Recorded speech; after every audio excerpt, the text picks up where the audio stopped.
That's the most since 2014. And they took Cleveland to a Game 7 in the first round of the playoffs. Victor Oladipo had a breakout season in 17-18, finishing in the top 10 in scoring and earning his first career All-Star appearance. But prolonged success for Indiana hinges on Oladipo's teammates, specifically big man Myles Turner and free agent Tyreke Evans. Can the Pacers contend for East supremacy, or are they merely a team that's just good enough to make the playoffs? We'll break it down. All for you next on the Indiana Pacers Team Preview Show.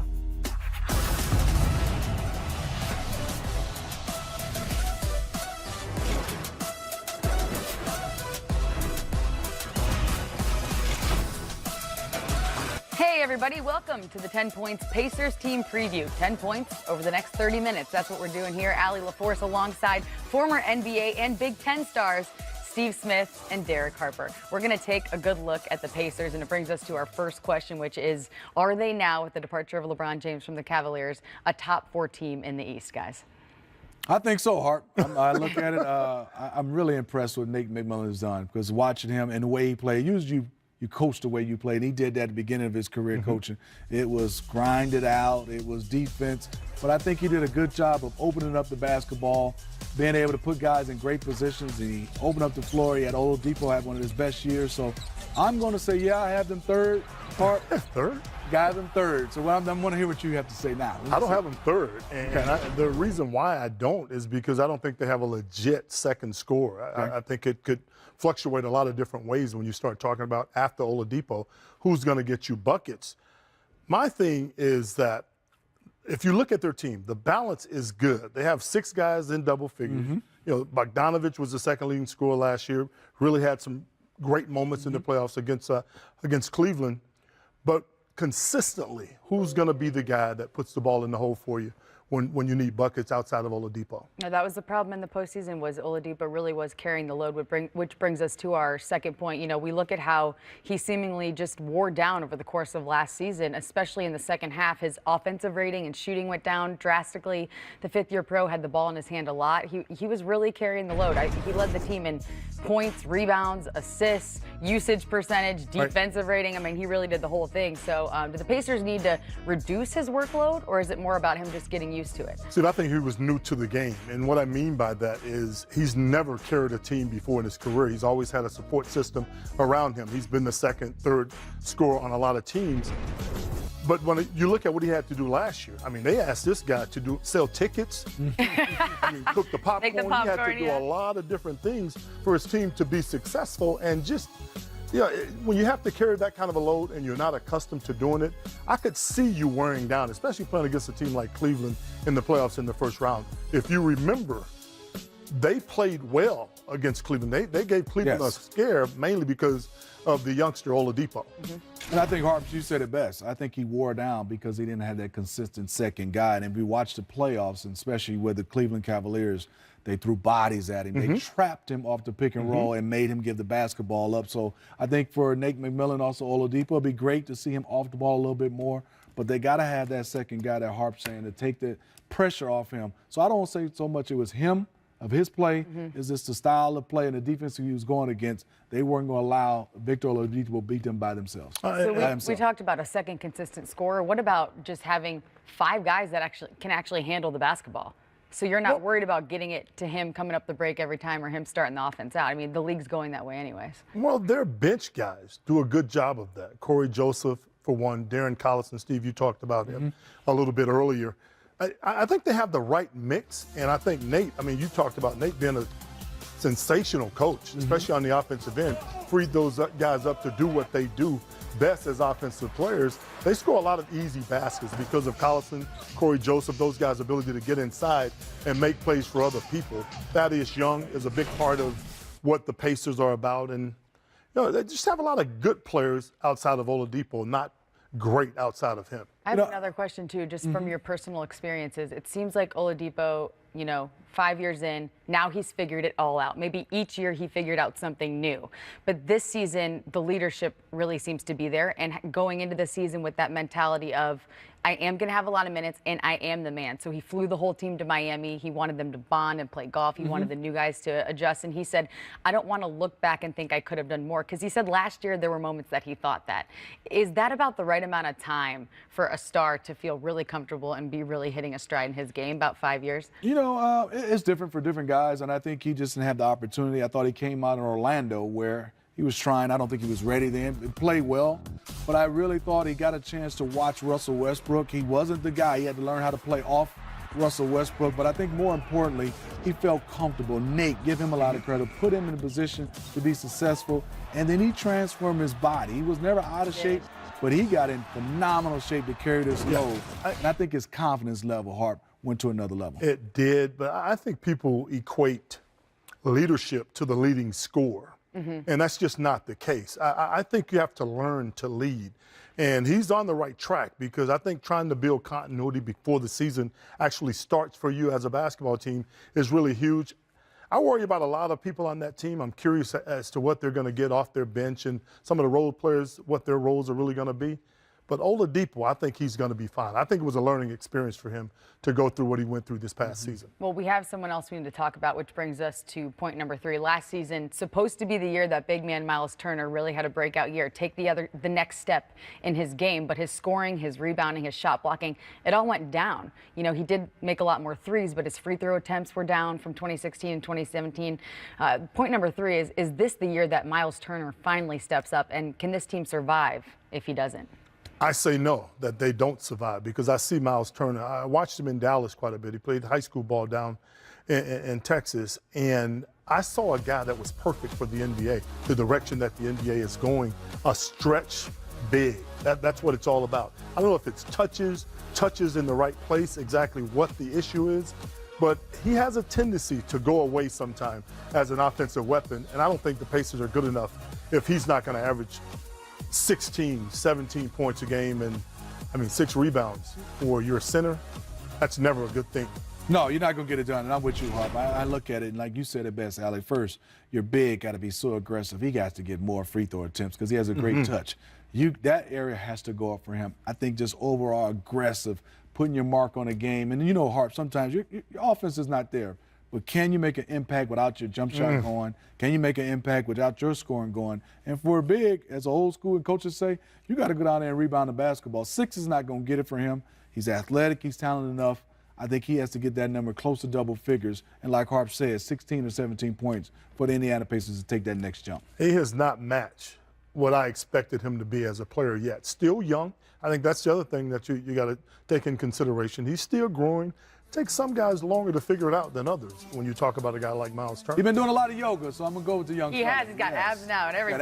Really transformed that body. You I've think been doing a jump lot. shot? I've been doing a lot of yoga too, Harp, but I don't have no abs.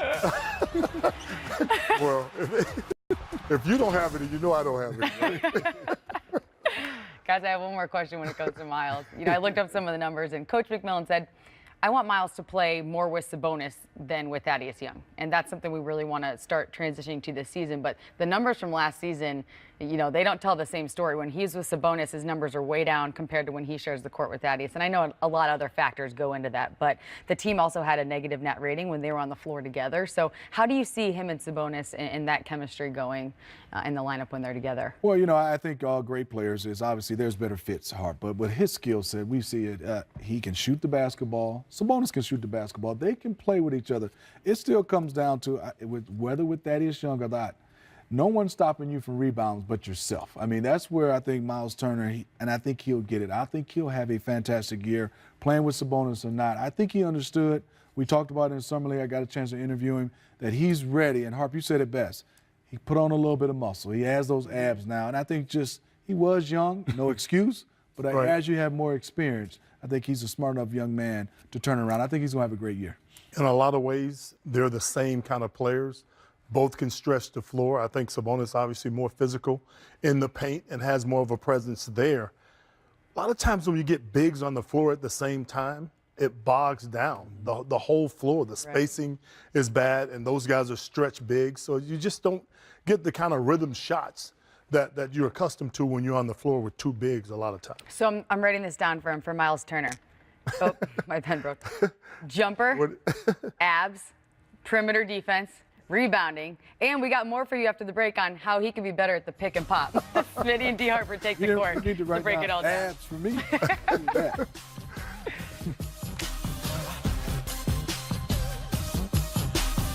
All-star doing a little bit of everything.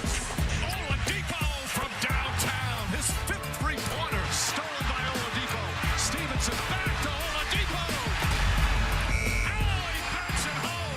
Had to get rid of it with the shot clock expiring. A dazzling display by Victor Oladipo.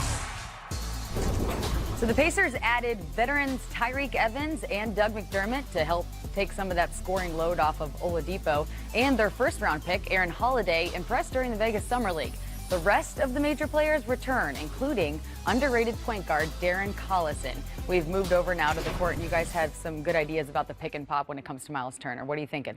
Well, I'm going to let Derek Harper start off with Well, pick and pop, pick and roll, whatever you want to do. It depends on the two players. But I think the key when you start talking about pick and roll basketball, I think it's important that both guys are offensive-minded guys. Take, for example, a guy like Oladipo, you put him in the pick and roll with a guy like Myles Turner.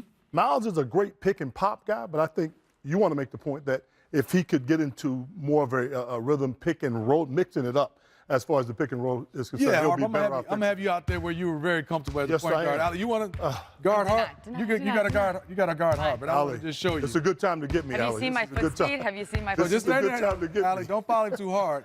And I love Myles Turner. He does a good job because a lot of times you want to get out here and set a pick.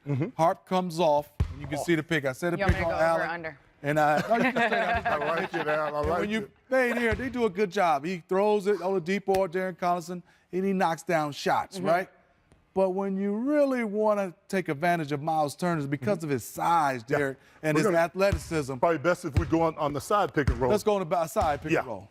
So you got to go over there. All right, You got to cool. play some defense. I know you got your heels on. I'm feeling lazy 9-inch today. heels. So I'm going to come set this I'm pick. playing NBA defense right So there. if I No, I'm hit just the kidding. pick right here, and if I roll and Harp hits me with a nice pass, Myles Turner has to be so aggressive, I think, in my opinion, because of his athleticism, Yes, sir. where if he's not dunking this, if he's not scoring, he's getting fouled and he's getting to that free throw line. When you talked about how he gets to the free throw line so less frequently than most people, with his size, you're going to miss or make, and you're not getting to that free throw line hard. And having the ability to do both is when you go to a different level in the pick and roll situation. If you're just going to be a pick and pop guy, defenses know that. As much scouting that goes on in this league, they know that all you're going to do is that. So if you mix things up, obviously you're going to be a little bit more effective as an offensive player. Well, and I think, too, Myles Turner needs to get more comfortable just triggering, the three from right off the screen because, I mean, he's a mid-range guy. He's so much more comfortable there. His numbers are better in the mid-range. So you said when you go to the basket, be confident. I think we need to see that same confidence from him on the three-point line. and That'll come with more reps. And I just think when you have that type of size, when he rolls in the pick and roll, he's one step, not even one dribble. He's one step into the basket. And usually guys got to run because the spacing right now, hard to come be over to take a charge. You're going to be too late. You pretty much got to foul him. He's a pretty talented kid. I mean, Very it's not beat up Myles. It's not what we're trying to do. But for the Pacers to go to that next level, I think it's important that he improves. I have a lot of confidence in some that of the fella. areas. Yeah, He's we're one of my saying you have a lot favorites. of potential. We wouldn't be Yes, tearing him up like this absolutely. if we didn't think that he could be yoga great. don't get him right, though. Let me see if I downward dog. I've been playing. All right, coming up on that note, we're going to hear from the starters as they play another round of True or False. Oh, make it. Because you had that good spin on it. It took 4 years, 3 months, 2 weeks, and a Sunday for you to love me Monday. All it took was one day for me to love you. Well, Victor Oladipo is quite the elite talent as he displayed in June during the NBA award show on TNT. Now, is Indiana an elite team? The starters break it down.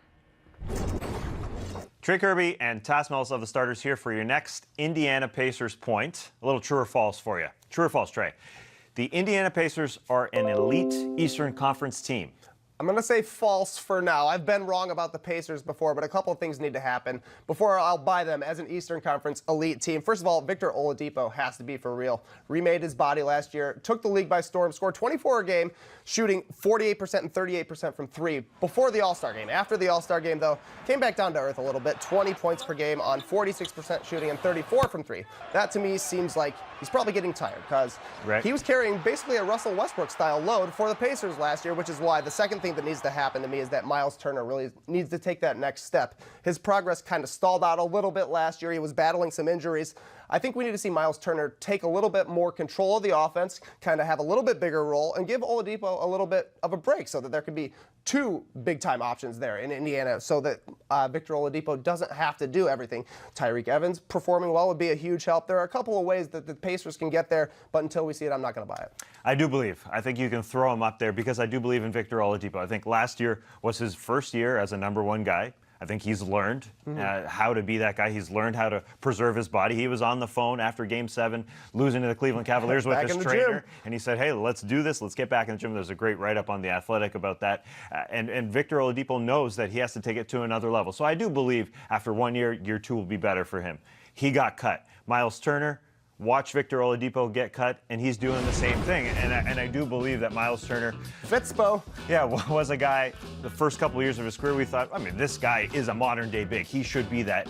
He should be that guy. In the third year, he had some injury problems. He was not elite, but I think he's going to follow in Victor Oladipo's footsteps to some degree. But you're right. You need a second guy. If you look at the Eastern Conference elite teams, the Boston Celtics have far more than 2 elite guys. The Raptors have Kawhi and Kyle, Simmons and Embiid for Philly. So, yes, I think 48 wins for the Pacers last year. I think it's easy to sort of overlook that number. That's a very good number. I think they can grow, and Tyreke Evans taking some pressure off of both those guys will help that. They didn't really have another ball handler outside of Victor Oladipo last year. Yeah, big-time prove-it season for me for Myles Turner. Let's hope that Oladipo and him can actually be a solid duo coming into the season. All right, that is it for us. More on the Indiana Pacers coming up. And if you want more of the starters, check us out weeknights throughout the entire NBA season here on NBA TV. All right, we'll be back to wrap things up and take a look at the Pacers' projected win total for this season. Will they have more or less? We'll let you know. Although the Pacers ranked only 12th in offensive rating last season, it marked the 4th straight year in which their scoring has gone up. And at 107.2 points per 100 possessions, you have to go back to the days of, Reggie Miller to find the last time Indiana scored so well. Now, the biggest reason for the improved offense, that's easy. Victor Oladipo, we've talked about him all show. The All-Star recently spoke also to Ro Paris via ArenaLink. Team just fell short of two wins short of 50 wins, pushed the eventual Eastern Conference champions to 7 games. You guys kind of snuck up on people last season. What is the approach this season as far as how you're going to go into the season? And can you sneak up on teams again, or are you on everybody's radar now? I'm not sure. I'm really not sure. Honestly, I really don't care if guys are sleeping on us or if we're on anybody's radar. We just focus on ourselves and focus on improving. We still feel as though we're not really respected. We don't really feel like guys are really concerned about us, which is fine. It is what it is. I can see why they might feel that way, seeing as how we only kind of played well 1 year. So we're looking forward to the challenge of this year, and I'm just taking it one day at a time and living in the moment. We're not really focused on the past or focused on the present. We just focus on today. And if we do that one day at a time, the sky's the limit for us. So you guys have Aaron Holiday now, also have Tyreke Evans, 2 ball handlers. How is that going to help the offense this season? I think it'll help us a lot. Guys who can make plays with the ball. I can play a little off the ball and stuff like that as well. And we'll see how it works, and I'm looking forward to the challenge of playing on and off the ball. So it's going to be great, man. I think those guys will fit just fine and just perfect, and I think the sky's the limit for us if we just, like I said, take it one day at a time and keep getting better. With LeBron James going to the Western Conference, it appears to be that the NBA Eastern Conference is wide open. What is it going to take for the Indiana Pacers to be on top of the conference at the end of the season? Not trying to compare and contrast what we did last year to this year. I think we should, like I said, need to focus on taking it one day at a time like we did last year, and just focus on each other and focus on improving. It's a season, so there's going to be some ups and some downs, but we just have to maintain our level of confidence and our level of belief in each other, and if we continue to do that, then I think we'll be just fine. You talked about improving. Now, we all know about your off-season rituals, how you changed things up last postseason, got all ripped up and whatnot. What about this past off-season? What specifically did you work on, and what can we look forward to seeing in your game this season?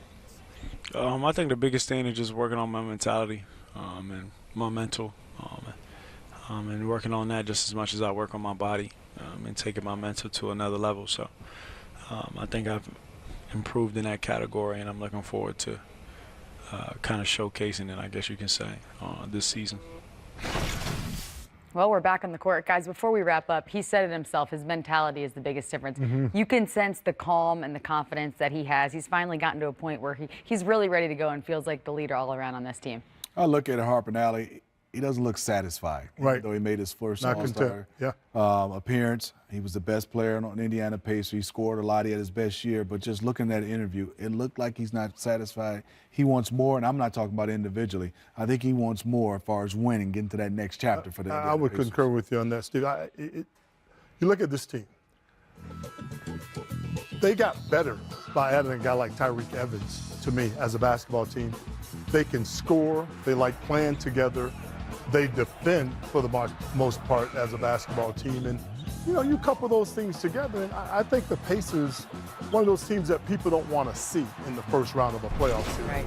They have that toughness. It all starts with Coach McMillan. So that leads us to the question, are they tough enough? Will they be improved enough to win more or less than 47.5 games? I have them north of 47. I have them as high as being a third team, as far as place in the Eastern Conference. I have at Boston, I have Toronto. Then I have the Indiana Pacers. So I'm going there a little bit north. I think it'll be closer for 50 wins. I think they will be too, Steve. I like, you talked about the coaching. That's very important. I like the Pacers. A lot of good things about the Pacers, but have a good mix of young and veteran players that's been there and done that, so to speak. I look for them to jump a little bit in the Eastern Conference. It's wide open. I'm going more as well, and a lot of people don't realize 10 out of the 18 guys that were at Media Day this week, they are not guaranteed for contract next season. Oh, so hungry. They got something to play for. They got something to play for. And we all know. You went right to the money. Right to the money, baby. That's what it's all about once you get to that level. But I also think, that can go one of two ways. You either start playing selfishly to get your numbers up for your contract year, but not this team. McMillan won't allow that. Nate got them right. They're going to be all right. Yep, they got it just right. Well, this has been fun, you guys. For D. Harper, for Smitty.